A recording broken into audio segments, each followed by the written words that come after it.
नमस्कार, मी तेजस भागवत. आपण पाहताय ऋतम मराठी लाईव्ह. आज दिवसभरातील प्रमुख घडामोडी आज आपण पाहणार आहोत. पहिलीच बातमी महाराष्ट्राच्या राज्याला नवी दिशा देणारी येते, ती म्हणजे राज ठाकरे, देवेंद्र फडणवीस आणि मुख्यमंत्री एकनाथ शिंदे यांच्यात मुंबईतील ताज लँड्स हॉटेलमध्ये एक अत्यंत महत्त्वाची बैठक पार पडली.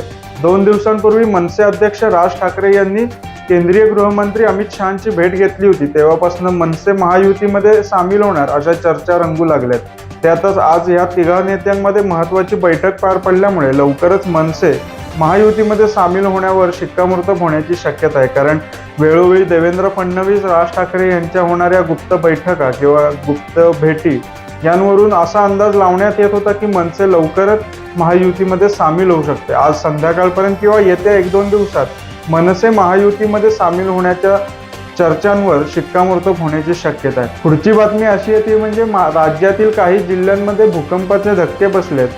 परभणी, हिंगोली, बीड, नांदेड या जिल्ह्यांमधील काही भागांमध्ये भूकंपाचे तीव्र धक्के जाणवल्याची माहिती जिल्हा आपत्ती व्यवस्थापनाने दिली आहे. साधारण सकाळी 6 ते 6:30 वाजण्याच्या सुमारास या जिल्ह्यातील काही भागांमध्ये भूकंपाचे तीव्र धक्के जाणवले. त्यामुळे नागरिकांमध्ये भीतीचे वातावरण निर्माण झाले होते. तसेच त्यांनी घराबाहेर पडून सुरक्षित ठिकाणी आसरा घेतला.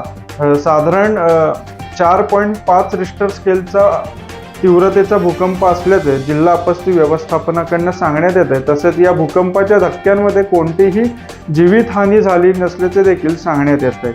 पुढची बातमी येते ती म्हणजे आता क्रिकेट चाहत्यांसाठी अतिशय आवडीची बातमी आहे. कारण उद्या म्हणजे 22 मार्च पासून IPLचा 17वा हंगाम सुरू होतोय. पहिलाच सामना चेन्नई सुपर किंग्ज आणि रॉयल चॅलेंजर्स बेंगलोर या 2 संघांमध्ये खेळवला जाणार आहे.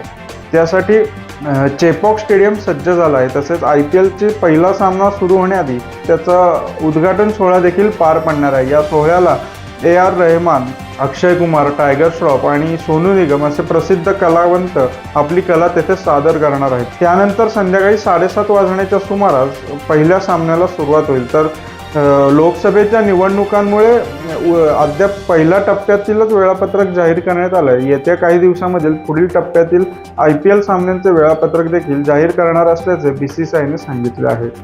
पुढची बातमी येते ती म्हणजे आता मवियामध्ये जागा वाटपावरनं मतभेद सुरू झालेले आपल्याला पाहायला मिळतात. कारण कोल्हापूरची जागा ठाकरेंनी काँग्रेसला सोडली होती. त्या बदल्यात सांगलीची जागा आम्हाला पाहिजे असा ठाकरेंच्या शिवसेनेचा आग्रह आहे.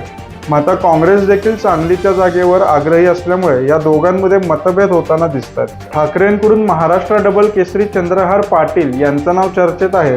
आज उद्धव ठाकरे सांगलीतील मिरज येथे जनसंवाद मेळाव्याला संबोधित करणार आहेत. मात्र स्थानिक काँग्रेस कार्यकर्त्यांनी, नेत्यांनी या जनसंवाद मेळाव्यावर बहिष्कार टाकल्याचे समजते आहे. त्यामुळे मवियामधील जागा वाटप कधी सुटणार, कोणाला किती जागा मिळणार, तसेच ठाकरेंच्या शिवसेनेतला व काँग्रेसमधला सांगलीच्या जागेवरचा तिढा कसा सुटणार, कोण सोडवणार, याकडे आता अवघ्या जनतेचं लक्ष लागलेलं आहे. तर या होत्या आजच्या दिवसभरातील काही प्रमुख राजकीय, क्रीडाविषयक घडामोडी.